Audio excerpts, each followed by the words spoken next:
Hey, Kayak Mike here. And whoop, just broke something in my kayak. It's okay. We're gonna go over how to bump. This applies to any kind of fishing, boat, doesn't matter, or kayak. I've caught, I don't know, a few hundred fish bumping so far. I have bumped in the most crazy conditions, upwards of 6-7 mile an hour current, all the way down to, I have bumped, technically I'll call it walking baits, all the way down to like 0.6, 0.7 miles an hour. The technique of bumping is, I define things: thumping, walking, bumping. We'll go over all three in this video. Thumping is you're going with the current, at current speed, maybe just a tad slower, and that bait is essentially directly beneath you, and you're just lifting it up, dropping it down, lifting it up, dropping it down, lifting it up, dropping it down. That's a decent technique. It's actually good for flatheads. I've caught a lot of flatheads doing that. Bumping is when you cut the speed of the current and you're letting your bait walk, like bounce behind you. Some people call it back bouncing, bumping. But for my videos, that's the terminology I'm going to use. I'm going to use that as bumping. Like currently right now, we're in 2.7, 2.8 mile an hour current. I'm cutting myself down to about 0.7 and I'm bumping the baits behind me. So my kayak is still in motion, the boat's still in motion with the water. Walking baits is you're stationary and you're doing the same exact technique as bumping, but you're stationary. Walking is great if you want to have, you know, a bunch of casted rods out and then you just walk one bait back. Walking is also great. Let's say that you want to fish in front of a log jam and you want to get your bait right in front of that log jam. Well, you can walk that bait so you feel that you can, once you get pretty good at bumping, you can feel the difference in the bottom. Like today, I know for a fact I have a rocky bottom, not just because of my graph, but because you can feel it with the weight you're using. So let's go over some rigs that I use and the whens and reasons and whys. This is your stereotypical bumping rig. I prefer that type of swivel. I forget the name of it, but just remember your main line goes straight to your sinker. I have a little clip because I like to change out my sinkers quite a bit when I'm bumping. For instance, when I fished the chutes back in Ohio, at the very top you got to have a 5, and then as you work your way, and it's only like a 300-yard stretch, as you work your way down you got to switch it to a 4.32 because it goes from 6-7 miles an hour current right at the underwater bridge all the way down to like 2.5 mile an hour current, but it's only about 15 foot deep, which is kind of what we're dealing with here. This is essentially only 15-16 foot deep the entire way, so we're only using a 2 ounce.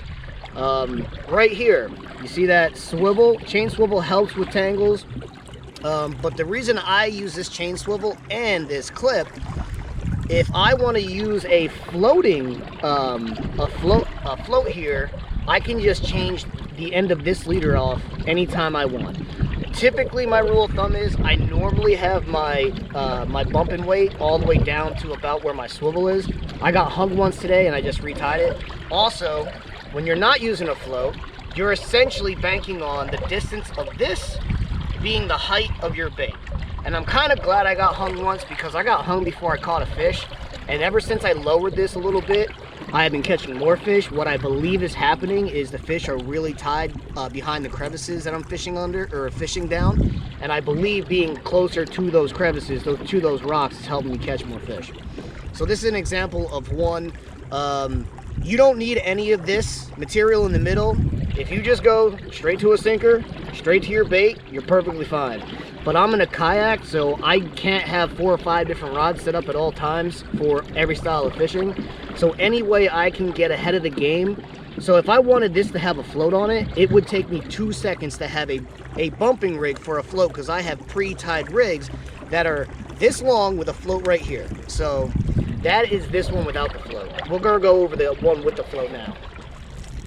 All right, so this is the one with the float. Again, same exact thing here, and you'll notice right about to where I put my chain swivel, and then from the chain swivel to the float to the bait. Now the length of this is dependent on how close to the bottom you want to fish. I have this a little longer than normal because today, like I said, I think they're closer to the crevices, so I'm trying to get down in it. After I got hung, the reason I started using this for a second, I was like, oh, there's a lot of rocks. This helps pull your weight off the bottom. This actually has more resistance too.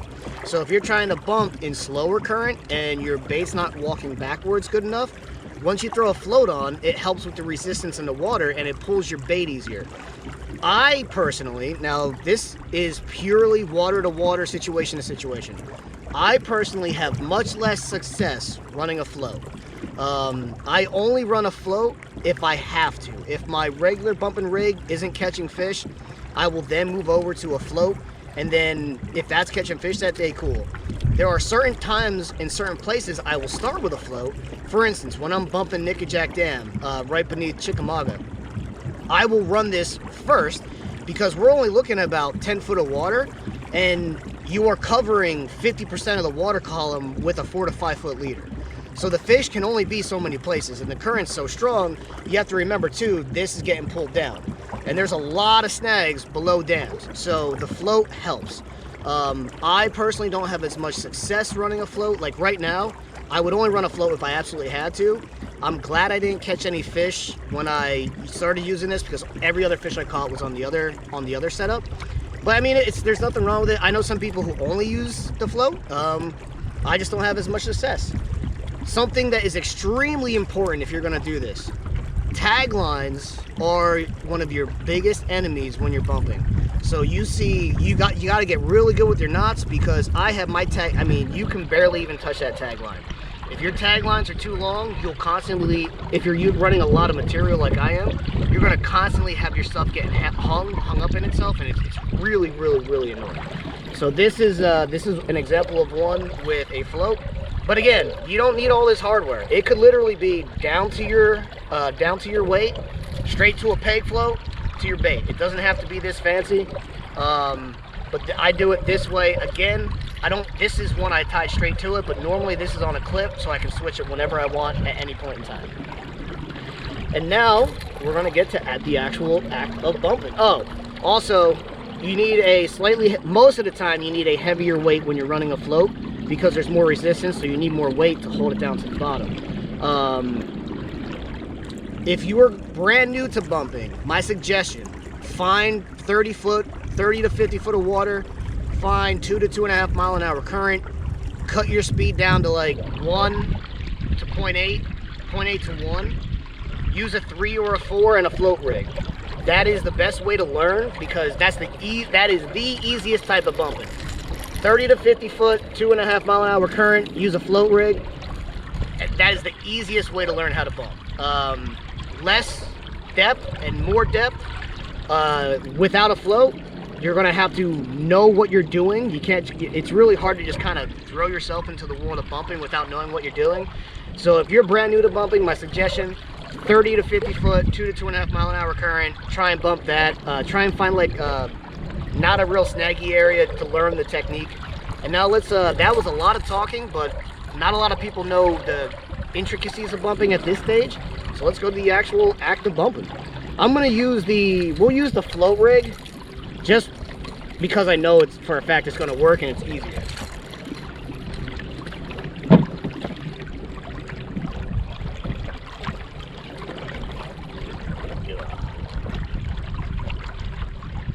All right, how to set up the bump.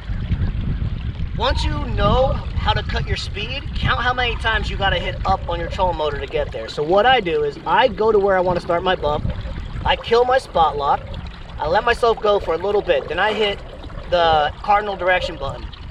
Once I hit the cardinal direction button, my motor knows it wants to go that way. I'll hit up the amount of times I know to cut my speed from previous bumps, and then I'll start walking or bumping my bait. So in this case, it's kill the motor, go for a little bit, hit cardinal direction, and then I'm gonna hit up 6 times because I know that's gonna get me to the speed I need to start my bump. Once I start my bump and the little line's out, I'm gonna hit up one more time, because as more line goes out, there's less resistance and it's harder for the bait to get pulled away from you. So you gotta increase that resistance by increasing your speed. 2.5 mile an hour current, I'm probably gonna be going 0.3 to 0.6, depending on the wind, etc. So yeah, let's get going. So just hit that. 1, 2, 3, 4, 5, 6. All right. We're letting her down. Once you feel it hit bottom, stop it with your thumb, pop it up real quick, drop it back down. Every time, right before I go to pull up, I let just a little bit of line out. So I don't know. I'll try and do it this way so you guys can see it. Every time I hit the ground, I let a little line out. Boom, lift it up. Hit the ground, little line up, lift it up. Ground, little line up, lift it up. Now I'm doing really big strokes, so for the sake of you guys being able to see it, my favorite way to bump is very, very tight. I want to keep my bait at the bottom as much as possible. But this is just to show you guys how to actually do the technique. So I hit the bottom and you feel it. You literally feel it. And another pointer, some people may not agree with this, but this has made my life so much easier bumping.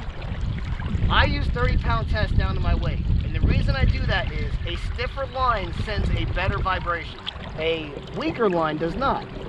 For example, if you just straighten out 30-pound test and flick it, it's gonna make a very, very strong vibration all the way up there, even at a longer distance.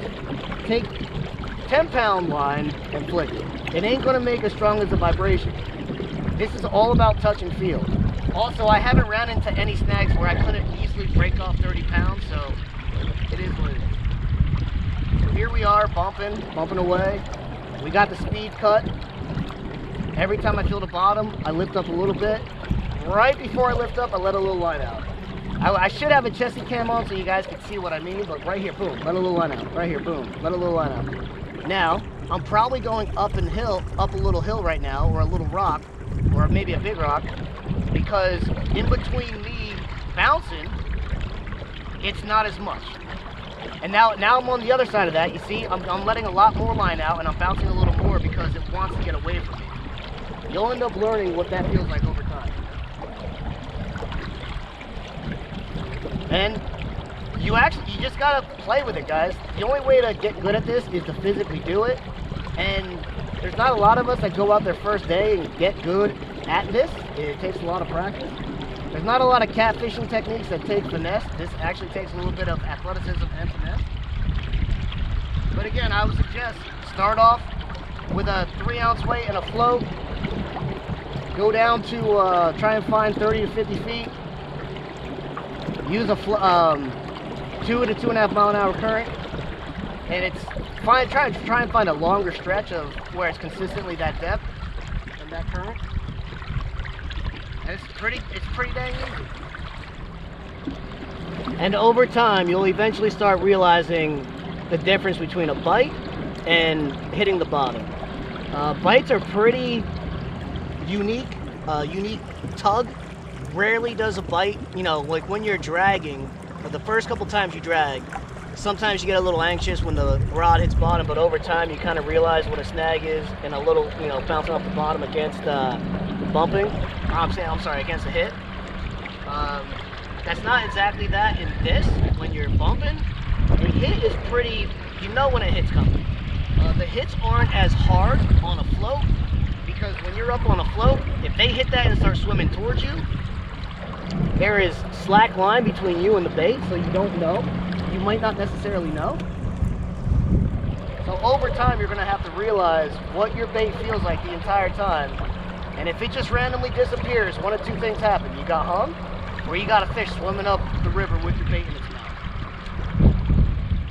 When you're not running a flow, almost every single hit is very obvious, because you're directly to your bait from your main line. There's nothing in between you and your hook.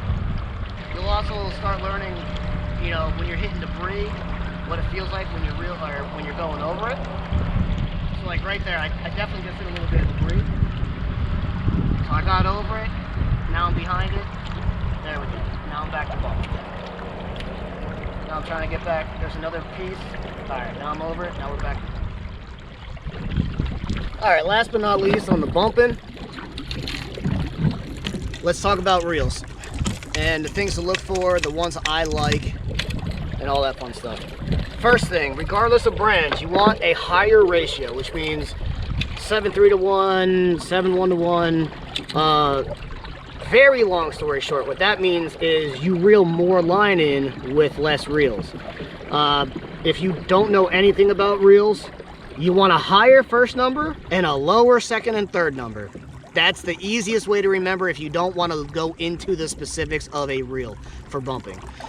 You want a low profile if you can, because they're lighter. They're much lighter than your, your bigger Abu Garcias and stuff.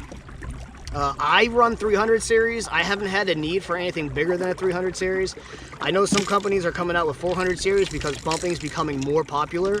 But 300 for me has been more than enough. I have bumped 100 feet holes with this reel right here in 2.5 mile an hour current.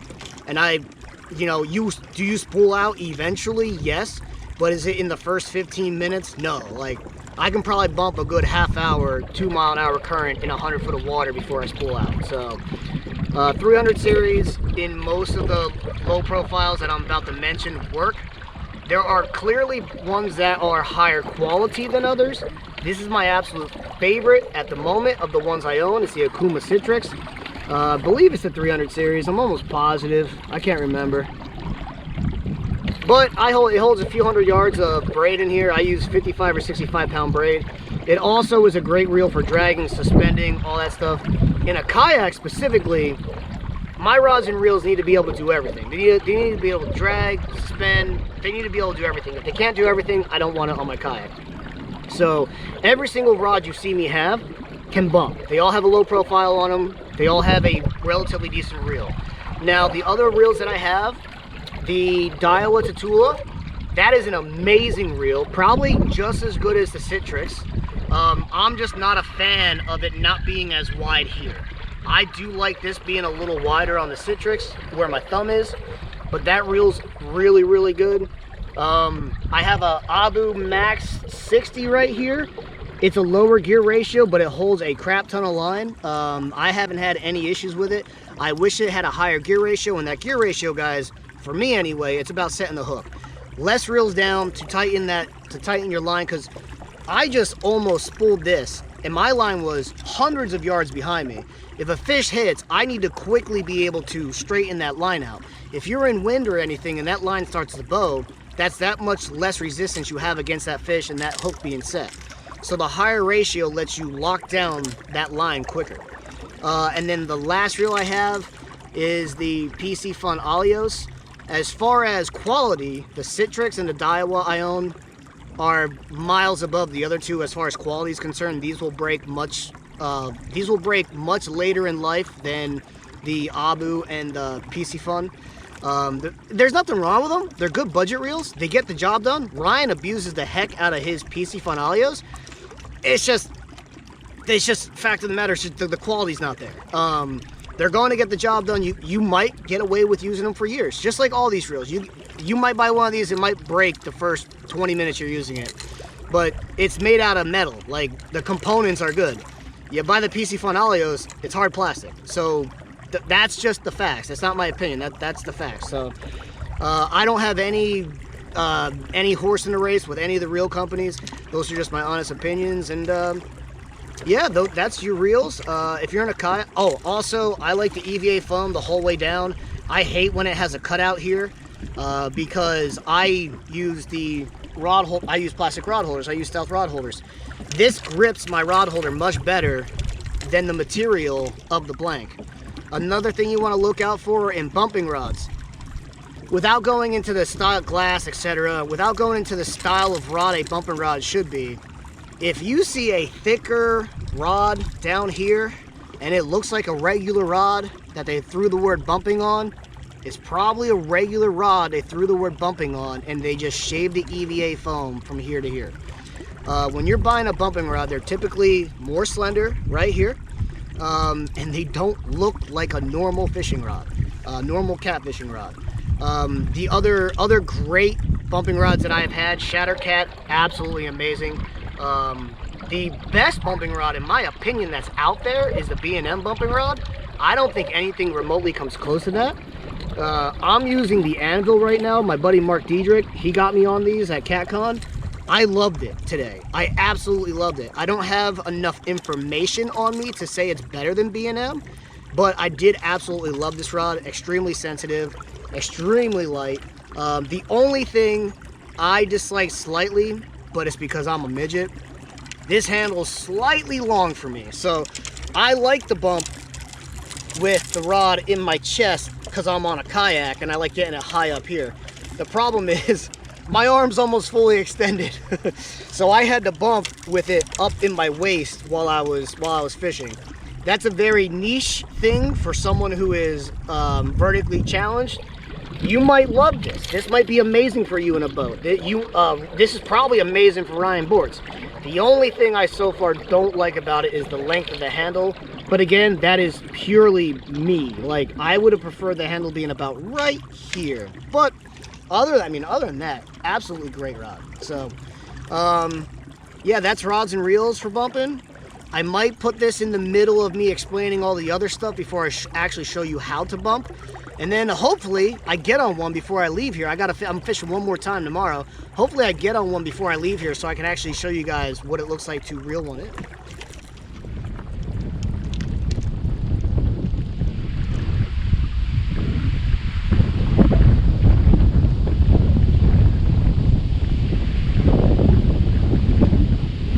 Oh, that's a good hit.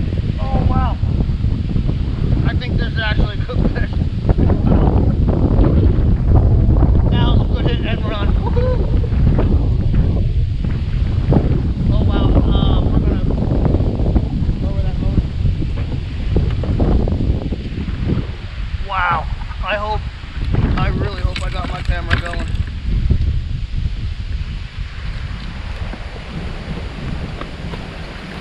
Normally with the you're doing 17 different things when you're bumping from a kayak and trying to film. Woo! I think we have a legitimate one on our hands, guys. That hit was no joke. Please stay buttoned up. The back of my kayak is running for the shore. He's not running this upstream. So I gotta make sure my kayak doesn't, I might have to take him out to the middle of the river. This is intense. I also need I need the net on the other side of me.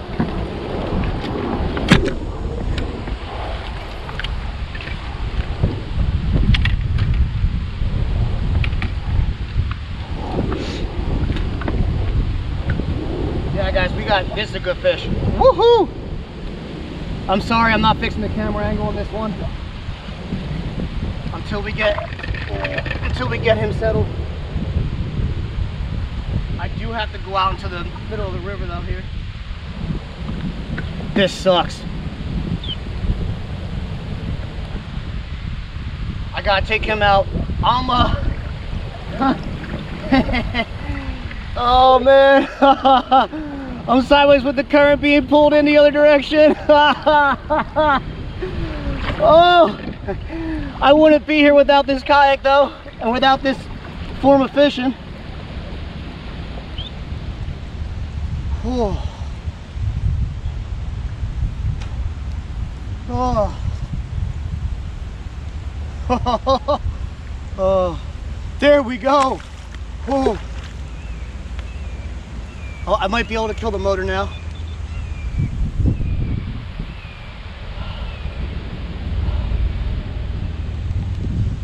Guys, this is my PB Blue in the Ohio River for sure.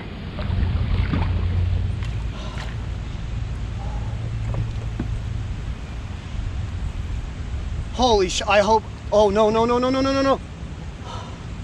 My trolling motor is still technically going.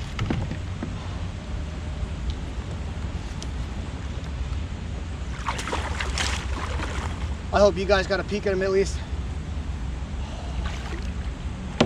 Oh, that hurts. Oh.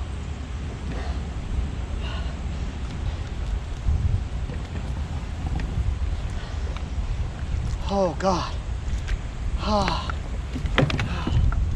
Oh. Oh.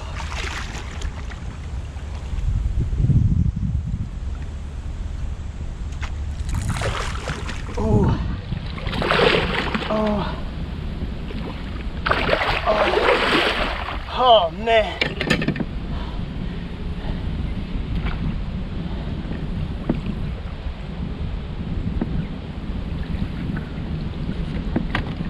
Oh, Jesus.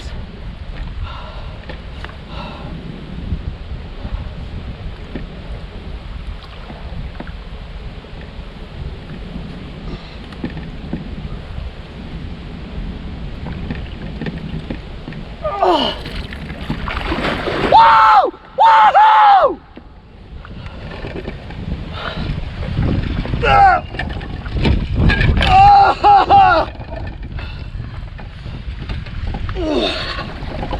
There we go. Oh, there we go. Let's not, oh, man. This is my 50. I don't care what anyone says. I got my 50 and I got him bumping. What's up, guys? Oh, I'm so excited. I love everything about this one. Alright, see you later, bud. See you, buddy. I got witnesses. Ugh.